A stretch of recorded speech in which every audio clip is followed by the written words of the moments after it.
ሰላም ጤና ይስጥልኝ የተከበራችሁ ተመልካችና አድማጮች የቻናል ቤተሰብ ተከታታዮች ወደ ጉዳይ ከማቀናቴ በፊት ዘመነ ካሴ ተንቀሳቃሽ ምስል ማለት ነው በሱዳን የታየበት ወይም ሱዳን ተገኝቶ በተንቀሳቃሽ ምስል ወይም ቪዲዮ የተነሳበት ነው። ይህ ነው የአማራ የሉና ጉዳይ እንታገላለን የሚሉት። ሱዳን በበርካታ አቅጣጫ የአማራን መሬት እንደወረረች ያዝ በፊት ይታወሳል። በጥምሩ ጦሩና በሰላም አስከባሪ ኃይል በተለይ ደግሞ በአካባቢ የሚገኙ ሚኒሻና እንዲሁም ደግሞ የሀገር መከላከያ ሰራዊት በቅንጅት በወሰዱት እርምጃ ከአማራ ክልል ከሚገኘው ድንበር ፈቀቅ እንዲሉ የተደረገበት ሁኔታ ይታወሳል። ከነዚህ ጋር ለመስራት ዘመነ ሱዳን ተገኝቶ በተንቀሳቃሽ ቪዲዮ አብሮ ታይቶ ወጧን ማለት ነው። የባንዳ ልክ ማለት ይህ ነው። አማራ ቢሸጥ ባይሸጥ አይደንቀውም፣ ብቻ ስልጣን ያግኝ እንጂ። ውድ ቤተሰብ ተከታታዮች መንቃት ያስፈልገናል።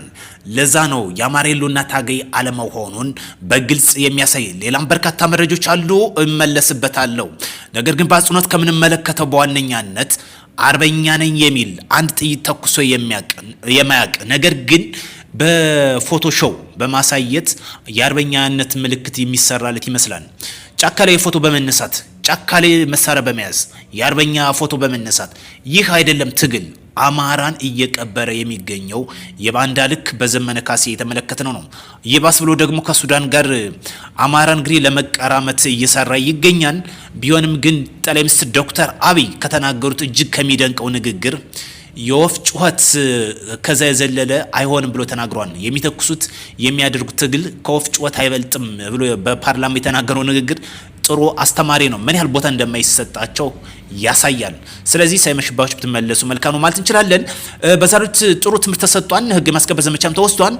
በስናዳ ወረዳ ህግ እያስከበረ የሚገኘው ጥምር ጦር የሰላምን አማራጭ ባልተቀበሉ ኃይሎች ላይ የተቀናጀ እርምጃ መውሰዱን የታወቀው በደቡብ ጎንደር ዞን ስናዳ ወረዳ ህግ እያስከበረ የሚገኘው የሀገር መከላከያ ሰራዊቶችን ከወረዳው ሰላም አስከባሪ ኃይል ጋር በተቀናጀ የሰላምን አማራጭ ባልተቀበሉ ኃይሎች ላይ እርምጃ ተወስዷል። ጥምር ጦሩ በዛሬው ዕለት በጸዶዬ ቀጠና በሰራው ኦፕሬሽን በቀጠናው የታጠቁ ሲንቀሳቀሱ የነበሩ ኃይሎች በተወሰደው እርምጃ ወደ 5 የሚደርሱ ጽንፈኛ ኃይል እስከ መጨረሻው ተሰናብተዋል። 3 የሚሆኑት ደግሞ በምርኮኛ መልኩ ገቢ ተደርገዋል። ከነዚህ ውስጥም 2 ብሬን፣ 3 ክላሽ እንዲሁም ኋላ ቀር መሳሪያ በምርኮኛ መልኩ ገቢ መደረጋቸው ታውቋል።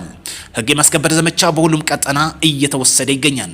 በዛሬው ዕለትም አመርቂ ስራ ተሰርቷል። 2 ብሬን እንግዲህ ገቢ ሲደረግ ወደ 5 የሚደርሱ እስከ መጨረሻው ሲሰናበቱ ወደ 3 የሚደርሱ ደግሞ እንዲህ የምንመለከታቸው በምርኮኛ መልኩ ገቢ ተደርጓል። ህግ የማስከበር ዘመቻው ተጠናክሮ እየተወሰደ ይገኛል። ወደ ቻናል ቤተሰብ ተከታታዮች ሰላማችን ይቅደም፣ ጽንፍና ጽንፈኝነት ይውደም። ጠቅላይ ሚኒስትር ዶክተር አብይ እንደተናገሩት ከወፍ ጩኸት አይበልጥም ያሉበት ትክክለኛ ማስረጃ ነው። ሌላኛው ጉዳይ የኤርትራ አንድ ለእናቱ የሆነው አውሮፕላን ከአገልግሎት ውጭ መሆኑ ታውቋል። በተለይ ወደ ሳውዲ አቀንቶበት የነበረው አውሮፕላን ሊመለስ ሲል እንግዲህ በብልሽት ምክንያት ጥቅም ውጭ በመሆኑ በሳውዲ ቦይንግ 737 ላይ በሱ እንደተመለሰ መረጃው እየወጣ ይገኛል። እጅግ አሳዛኝ ጉዳይ ነው። ኤርትራ መሰረቷ ወይም ትኩረቷ ኢኮኖሚ ቢሆን ዛሬ ከልመና ወይም ደግሞ ከጦርነት ነጋሪት ብትመለስ ለዜጎቿ የሚጠቅመው ልማት ብቻ ነበረ።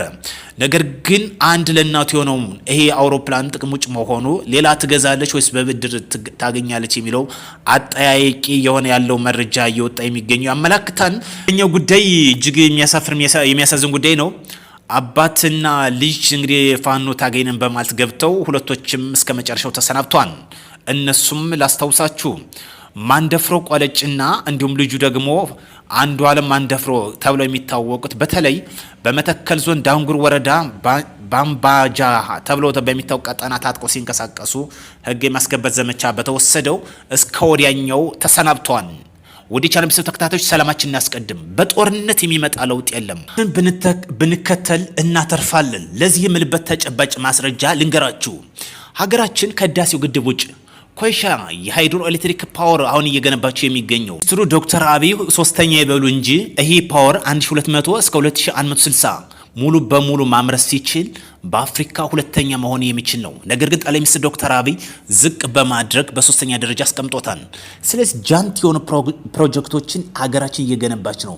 ለእናንተ የሚታያችሁ ጦርነት ነው አይደል? ልማታችን እጅግ እየፈጠነ ነው። የማዳበሪያ ፋብሪካ፣ የአየር ፋብሪካ የሚገነባው ይሄ ዓለም አቀፍ ኢንተርናሽናል ኤርፖርት የሚሰራው እነዚህ ጉዳዮች ሳይታሰቡ ማለት ነው። ስለዚህ እያራመድች የሚገኘው ፕሮጀክቶች እጅግ በርካታ ናቸው። ለዚህ ታጥቃችሁም ትንቀሳቀሱ ወንድሞቻችን ተመለሱ። በተለይ በሁለተኛ ደረጃ የሚገኘው የአስዋ ግድብ የኢጅፕት ነው በአባይ የገነባቸው አሁን የገነባቸው የሚገኘው ሀገራችን ኮይሻ ሙሉ በሙሉ ሲጠናቀቅ ሁለተኛ ደረጃ የመያዝ አቅም አለው። ለዛ ነው እንግዲህ ሀገራችን ጃንት የሆኑ ፕሮጀክቶች እየገነባች የሚገኘው። ደግሞ ለሰላማችን ደግሞ ህግ የማስከበር ዘመቻ አጠናክራ እየወሰደች ይገኛል። 30 ጊዜ ብትፈራገጡ 30 ጊዜ የጉረቤት ባዳና ባንድ አስፈጻሚ ብትጎራበቱ የምታመጡት ለውጥ አይኖርም። ለዚህ ደግሞ ጠቅላይ ሚኒስትር ዶክተር አብይ ከወፍ ጩኸት አይበልጥም ያሉት ጥሩ ማስተማሪያ ነው። ሰላም ለሀገራችን ያድርግ። ጦረኝነት አይጠቅም። ቀሪ ወንድሞችም ከዚህ በመማር መንግስት የዘረጋላችሁን የሰላም መንገድ ተከተሉ ዘንድ ማሳሰብ እንፈልጋለን። ዘመነ ምን ያህል የባዳ አስፈጻሚ መሆኑን አንዴ ኤርትራ አንዴ ደግሞ ዛሬ ሱዳን የሚንከራተተው አማራ ነጻ ለማውጣት ነው ወይ የሚለው ቀይ መስመር በእናሰምርበት አይደለም። ሱዳን የአማራን ክልል መሬት ለመቀራመት አንዴ ሁለቴ ሶስቴ ጊዜ እንደሞከረች ይታወሳል። ዛሬ ከነዚህ ጋር ለመጎራበት ለመስራት ነው ደፋ ቀና የሚለው። በጣም ከሚገርመኝ አንጎላችን ግን ምን አይነት አንጎል እንደተሸከምነ ይገርመኛል። ለህዝባችን ለምስኪኑ አለማሰብ ስልጣን ብቻ አይናችን ፎከስ የምናደርገው በአማራ ክልል ላይ የተፈጸመብን ጄኖሳይድ ነው እንላለን። ጄኖሳይድ የተፈጸመው ዛሬ ወደ ድርድር ወደ ንግግር ቢመጡ መከላከያ ከአማራ ክልል ምን ይሰራል? በአውቶማቲካሊ ልክ እንደ ፕሪቶሪያው ስምምነት ለቆ እንደሚወጣ ይሄ እሙን ጉዳይ ነው። ደግሞም ግልጽ ነው። ነገር ግን ራሳቸው አንድ መፈክር አላቸው ፋኖች መብረቃዊ ጥቃት ይላሉ። ይህች መብረቃዊ ጥቃት የሚሏት እኮ ሽብርት ነች ማለት አንዴ ይተኩሳሉ ወይም አጋጣሚዎችን ካገኙ የሽብር ተግባር ፈጽመው ይወጣሉ። እኔ በበርካታ አቅጣጫ አይቻቸዋለሁ። በገበያ ቀን ህዝብን ሽፋን በማድረግ ገብተው ተኩሰው ብዙ ንጹሃን አስጨርሰው ራሳቸው ሾልከው የወጡበት ይህ ነው እንግዲህ የአማራ የልንና ትግል የሚሉት። ራሳቸውን በንጹሃን ዜጎች ሽፋን አድርገው ገበያ ቀን ምክንያት አድርገው በበርካታ ማስረጃ መናገር ይቻላል። መሪው ላይ የፈጸሙት ዳንግላ ላይ የፈጸሙት በርካታ ላይ ገበያን ሽፋን በማድረግ እና ይህ ምን ይሉታል? መብረቃዊ ጥቃት ይሉታል። መብረቃዊ ጥቃት በንስሮቹ ይሰራ ነው ይላሉ። ማሳፈሪያ ማፈሪያዎች ናቸው። ያሳዝናል። ስለዚህ ቀይ ወንድሞች ብትመለሱ ይጠቅማል፣ ለክልሉ ይጠቅማል። እናንተ ምንም የምታመጡ ለውጥ እንደሌለ ይታወቃል። ነገር ግን ብትመለሱ ለክልሉ በእጅጉ ይጠቅማል። ሰላም ለሀገራችን ያድርግ። በሌላ መረጃ እስክንገናኝ መልካም ጊዜ እንወላችሁ እመኛለሁ።